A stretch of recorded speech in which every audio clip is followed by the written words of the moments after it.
psiquiatra, faço cinema, sou bastante ligado ao Sistema Único de Saúde, à socioeducação e militante de várias áreas.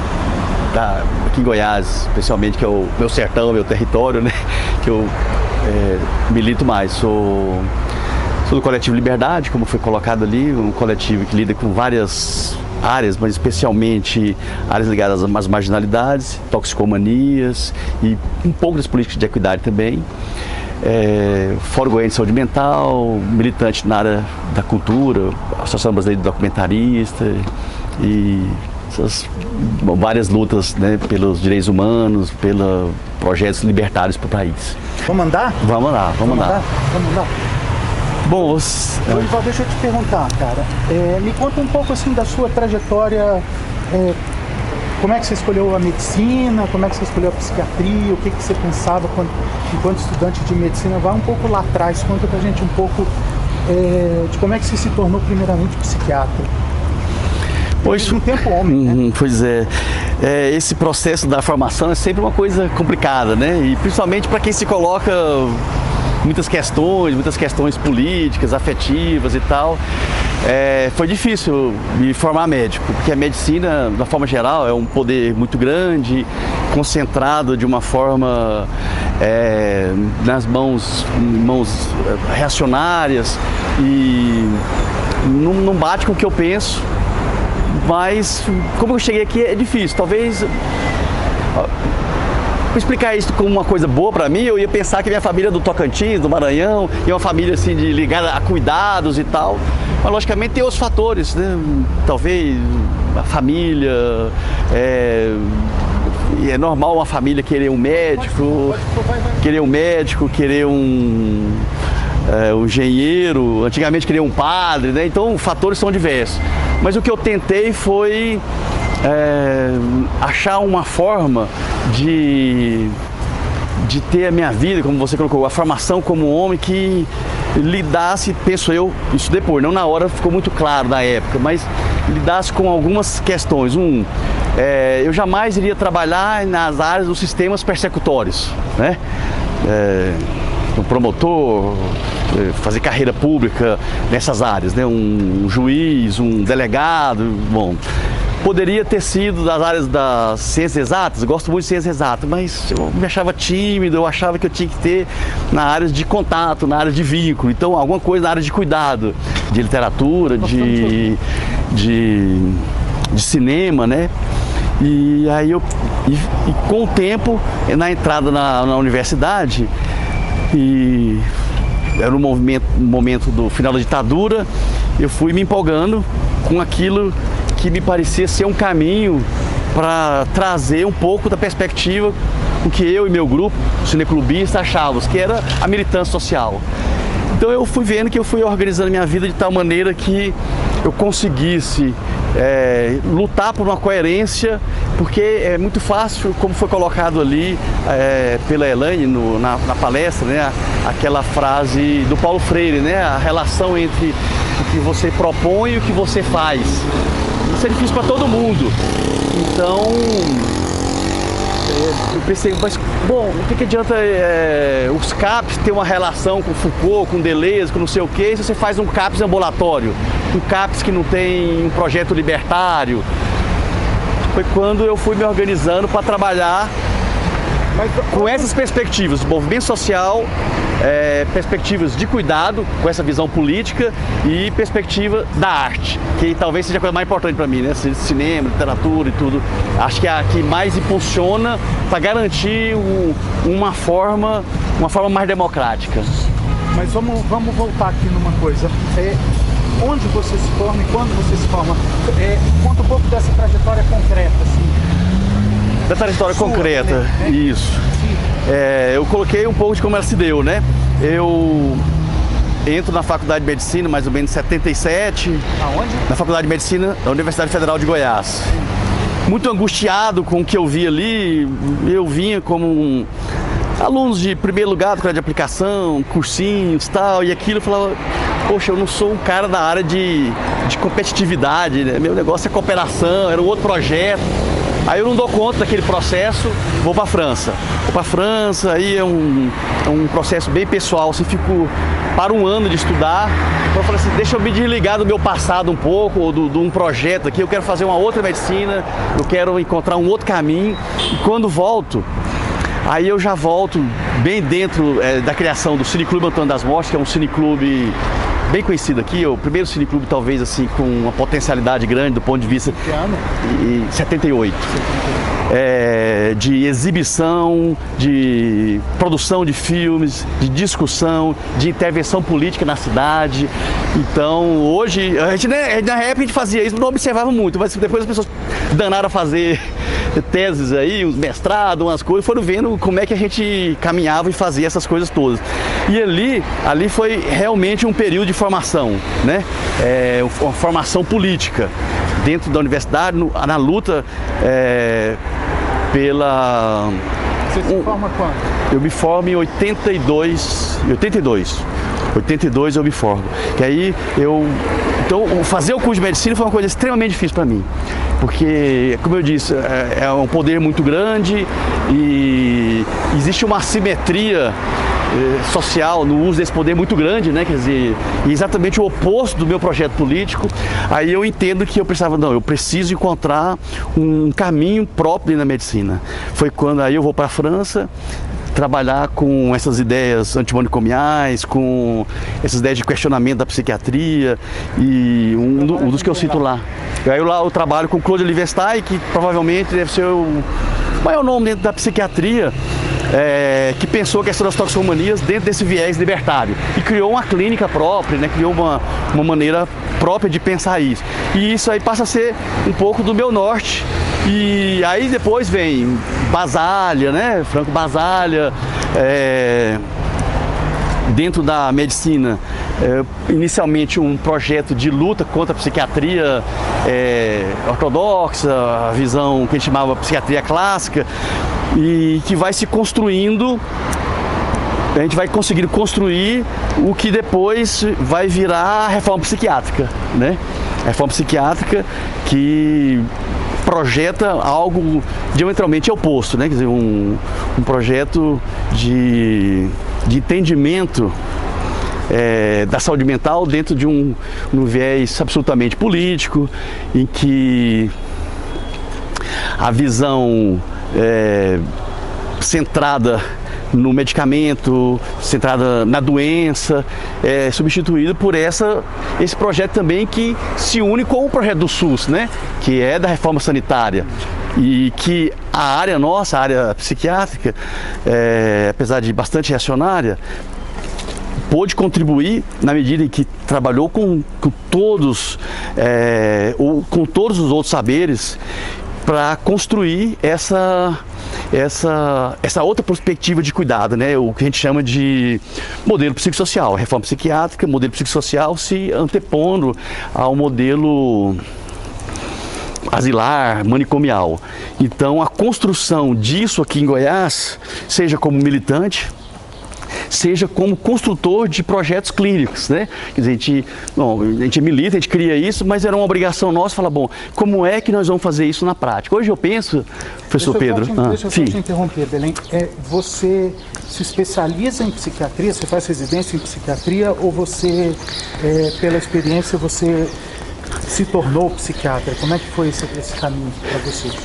Eu não fiz eu fiz um estágio de residência na França, mas não fiz a residência. Na época tinha pouca residência aqui, não tinha aqui em Goiás, e aí eu junto a experiência clínica minha, né,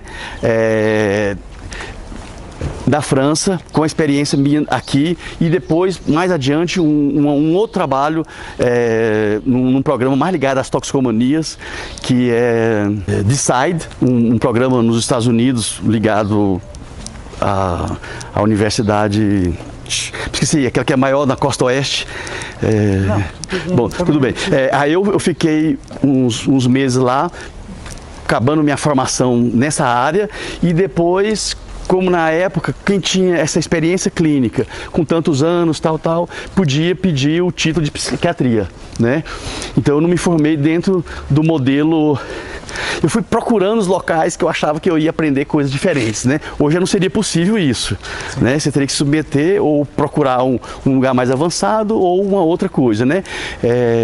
Eu acho que tive a sorte de ter passado uma época, um período em que eu fui juntando as experiências em alguns locais que poderia me dar uma possibilidade de construir uma clínica com a qual a gente sonhava. Atualmente tenho trabalhado muito com essas políticas de equidade. Sim, entendi. Por quê? Trabalhei muito e ainda trabalho com as políticas na área de saúde mental, mas elas caminharam por um perfil extremamente conservador em Goiás. E enquanto a gente pôde... Ela é conservadora.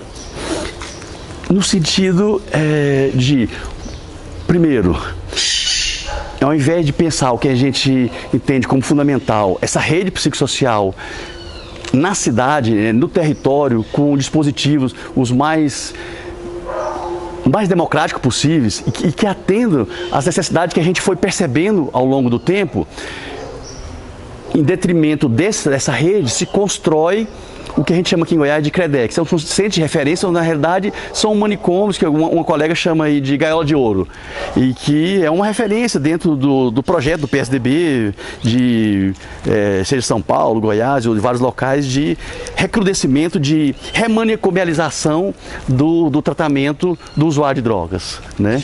E que bate com a perspectiva das comunidades terapêuticas. Que a comunidade terapêutica seria uma radicalização desse modelo. Na medicina tem todo um suporte por causa da crítica da reforma, e existe todo um questionamento e que vai, me parece que diminuir um pouco da violência psiquiátrica, um pouco. Mas um braço da sociedade que cresce com o mercado, com a necessidade e com a insuficiência das políticas públicas, são as comunidades terapêuticas, né? Que isso se alastrou no país e que a gente colocou de 2010 para cá numa ampla discussão aqui na cidade. Bom, a gente coloca em discussão, mas quando a gente percebeu que era uma questão de mercado, então nós estamos aqui, andando aqui no centro, no setor sul, ali se falou em algumas comunidades terapêuticas, mas se você andar na cidade, você vai ver dezenas de casas que viraram pequenas células de manicomiais, de tratamento de toxicômanos, com perspectivas de quê? De cura gay, de transtorno de personalidade, em qualquer região da cidade. Eles falam algumas centenas, mas na realidade são milhares. Eu sou clínico. Então, essa perspectiva que no limite máximo de violência das comunidades terapêuticas alcança, eu diria que o que eles fazem é o que eles chamam de resgate, né? Tem nome na criminologia aí, seria sequestro. O resgate é um sequestro. Não tem um promotor, o juiz, nem a área de saúde. O sequestro, cárcere privado e tortura, suplícios, torturas. Então, saudade de sertão. Isso aí é meu tema atualmente Eu fiz muitos filmes sobre a cidade, pensando nessas questões da cidade, da manicomialidade e tal. E aí depois eu estou fazendo essas questões do sertão. Eu ia te perguntar justamente isso. Tiveram algumas coisas lá na palestra que você falou hoje que me chamaram a atenção, e por isso que eu até vim conversar contigo. Me fala um pouco do seu fazer como cineasta, assim, o que você já fez, o que você pensava quando você fazia. Como eu disse antes, uma coisa que eu procurei na minha vida foi misturar um pouco essas três coisas: militância, sim, cinema e a medicina. No cinema eu faço mais ou menos a mesma coisa. Isso quer dizer o quê? Muitos dos temas que eu trabalho, não sei se você viu o pessoal citando lá, eu trabalho na parte prática e eu trabalho também dentro agora no sertão não, mas das questões da cidade. Essa perspectiva nossa de pensar a medicina na cidade, né? de pensar a medicina no território, isso aí, já fez, assim, o que você já isso aí eu trouxe para o cinema, né? Quer dizer, eu trouxe fazendo as coisas juntas, ao mesmo tempo que às vezes clinicando, fazendo. Então, eu fiz filmes pensando a questão dos manicômios, né? Então tem alguns filmes que pensam a questão dos manicômios. fiz alguns filmes que pensam a questão da socioeducação dos adolescentes infratores. Você tem esses filmes? Tenho esses filmes, fiz filmes mais experimentais, pensando essas questões através da própria arte, da dança, por exemplo, da música, da dança, e dentro de uma perspectiva da militância que é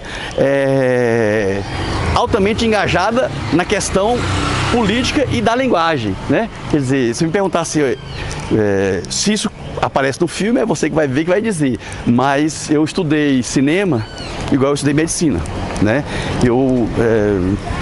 Durante muitos anos aqui não tinha esse de gente fazendo cinema aqui em Goiânia, então a gente que fazia os estudos por conta própria, né? Então a gente criava os cursos, os mini cursos, os estudos, e às vezes que eu saí também, procurei fazer isso, como cineclubista, um pensador da linguagem e tal, absolutamente compromissado com essa visão de engajamento político que traz lá um sentido lá também, né, do agente próprio, com a perspectiva de, sei lá, Eisenstein, Godard, pessoas que não se perderam numa militância que não leva em consideração como elemento fundamental de você pensar qualquer questão política, a linguagem, né? Então, por isso que eu trabalho muito com caráter experimental, né? Então, acho que aqui eu sou considerado assim, mais ou menos um cineasta político, né? Então agora mesmo teve uma mostra Brasil-Cuba, né? Aí pegaram alguns...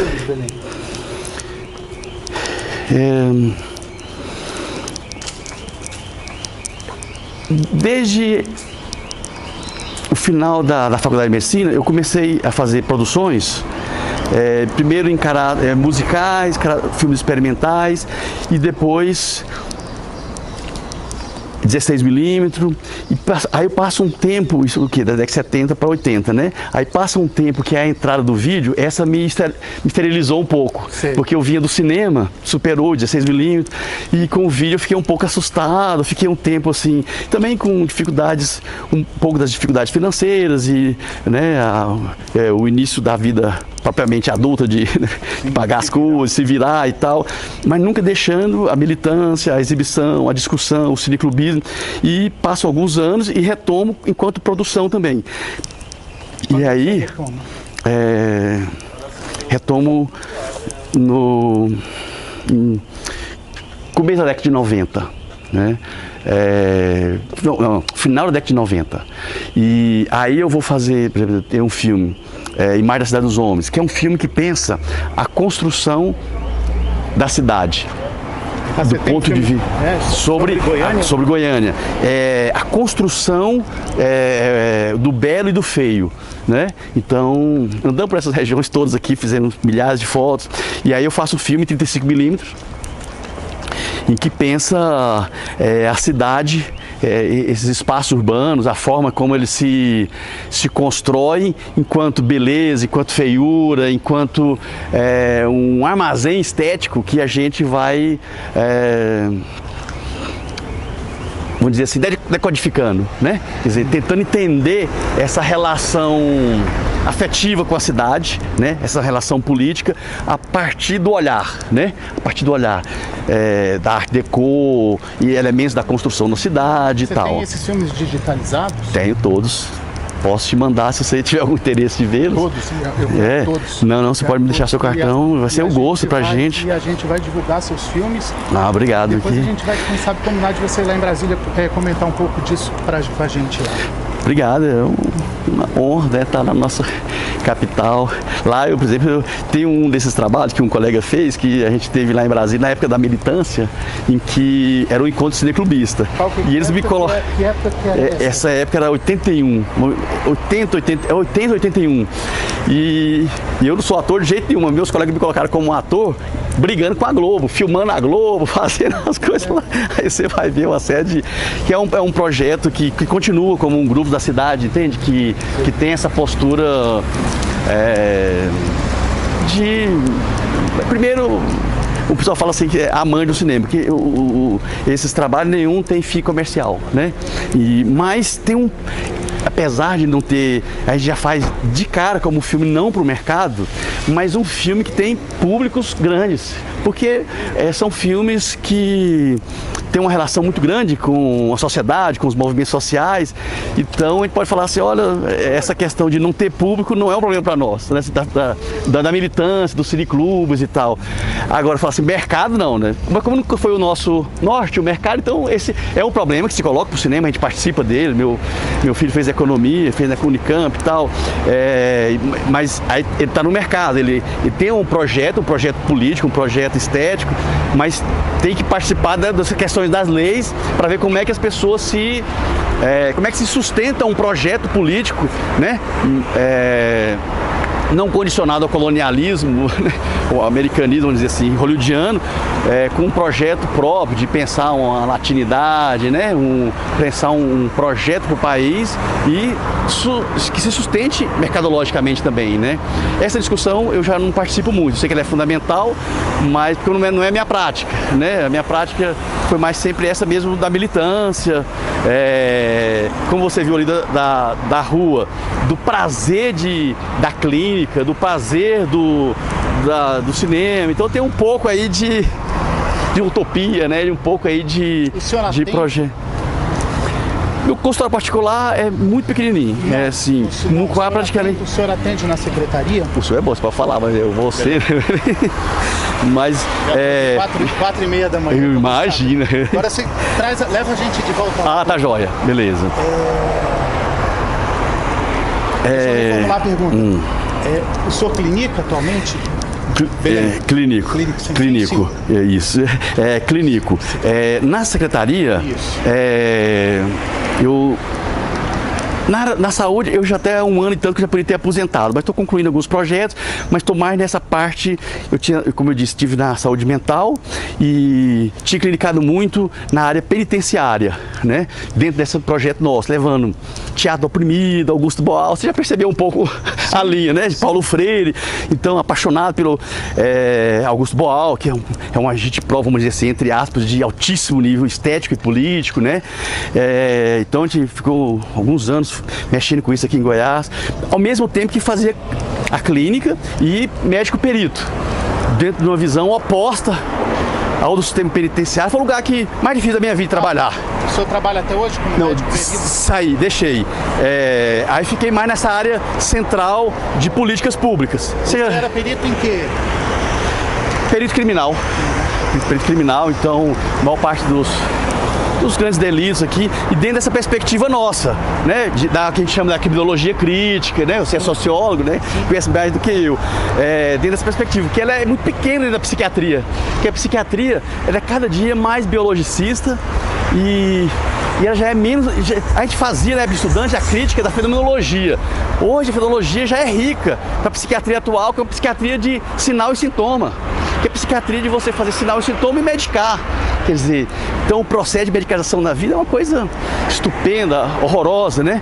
Então enfrentar isso tem que ser. O senhor está na parte da gestão agora. Mais na gestão. E da parte clínica, às vezes quando eu faço consultorias criando em alguns locais serviços. Ou já fiz aqui em Goiânia, em Trindade, como eu citei lá. E aí umas foram experiências melhores, outras não tão exitosas, porque o projeto maior para mim é trabalhar em locais que desenvolver projetos que possam mostrar a potencialidade do modelo aberto, né? Do modelo psicossocial, do modelo democrático. O que é a rua para você? Para mim a rua é essa possibilidade de ter uma vivência da cidade, né? Que te possibilite criar um outro projeto político. Então, se eu estiver pensando do ponto de vista clínico, é pensar um projeto de vida que inclua a cidade nele. Então, uma frase minha aqui na cidade é: um projeto nosso para o CAPS é que o CAPS seja menor dentro do espaço que ele ocupa e maior na cidade. Quer dizer, a relação do CAPS com a educação, né? está no processo de militarização aqui, então os trabalhos de prevenção nosso,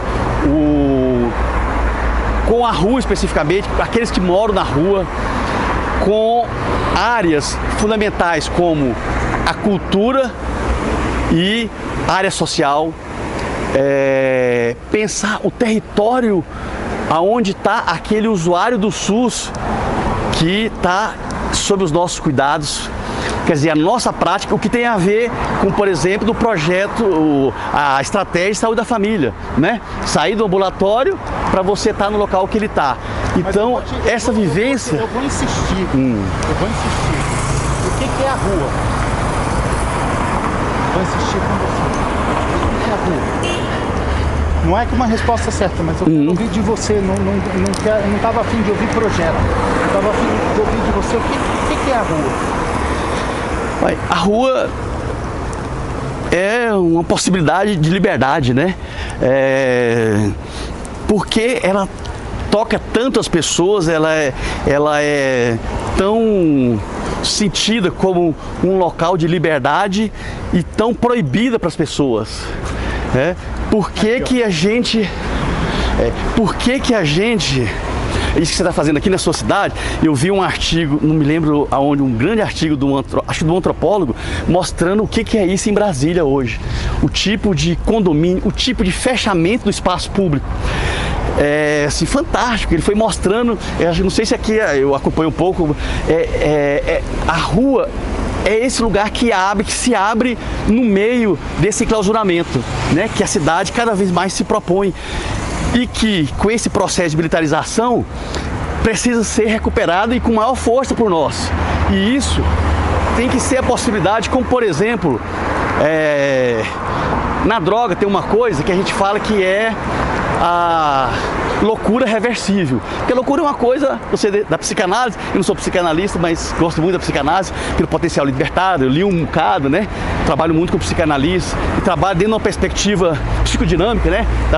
Da psiquiatria, dentro da perspectiva psicanalítica, cada vez menor, infelizmente, que aí para mim é a melhor perspectiva, porque ela é crítica, né? Ela tem essa possibilidade. Então, na loucura reversível, você tem a possibilidade de entrar em transe, seja pela paixão, pelo amor, pela cachaça, pela droga, pelo que for, e voltar, quer dizer, você se conhecer e conhecer o lugar que você está a partir de uma relação intensa com a sua cidade e voltar um pouco para a sua vida, mas com aquela experiência que é sua, que é da sua subjetividade, que é da sua cidade, e a rua te oferece isso, te oferece a possibilidade, não essa rua fechada. Então, encontrar essa rua que você possa se colocar como sujeito das suas proposições, da sua história, né, da sua criatividade. Quer dizer, é sair do enclausuramento burocrático do técnico. Então, por isso que a rua amedronta, né? Então, e na nossa prática do SUS, ou da saúde mental, da psiquiatria, do modelo psicossocial, e como eu disse ali, o consultório de rua simboliza essa força maior. Seja dentro do SUS, você viu que tem uma polêmica ali entre ele está mais na atenção básica ou na saúde mental. Nós, na saúde mental, tem o maior. Eu mesmo fui um dos críticos, escrevemos um texto longo, uma cartilha, explicando, não pode ser da saúde mental. Nós temos uma visão de saúde ampla. Mas por quê? Porque nós somos mais aguerridos. Na hora da saúde mental, temos mais militância. Existe militância na atenção básica? Existe. Mas na saúde mental, é muito projeto de vida. Agora mesmo nós lá em Bauru, né? Retomando a luta antimanicomial e tal. Então essa potencialidade crítica não pode se perder, porque senão a gente não dá conta de enfrentar. Como diz, ele é até aqui goiano, mas acho que é do Brasil, do mundo, o Vladimir Safatli, né, que escreve na Folha, psicanalista, né, também filósofo, pensador. O problema das nossas elites, ou nosso, vamos dizer assim, é que as nossas elites não têm força, não têm medo, além da demofobia, né, não tem medo do nosso povo. Não tem medo de uma revolta, não tem medo da nossa posição. É lógico que tem o quê? Um que você demoniza, demoniza, que é o MST, que é um movimento norte para norte, por exemplo, da luta antimanicomial. Né? A luta do MST é um momento... Só para a gente terminar, você diz o seu nome completo e autoriza a gravação do filme e a publicação no Observatório? Está autorizado plenamente, do jeito que a UNB precisar. E você, professor Pedro? Agradeço. Lorival Belém de Oliveira Júnior. Só isso. Só isso. Maravilha.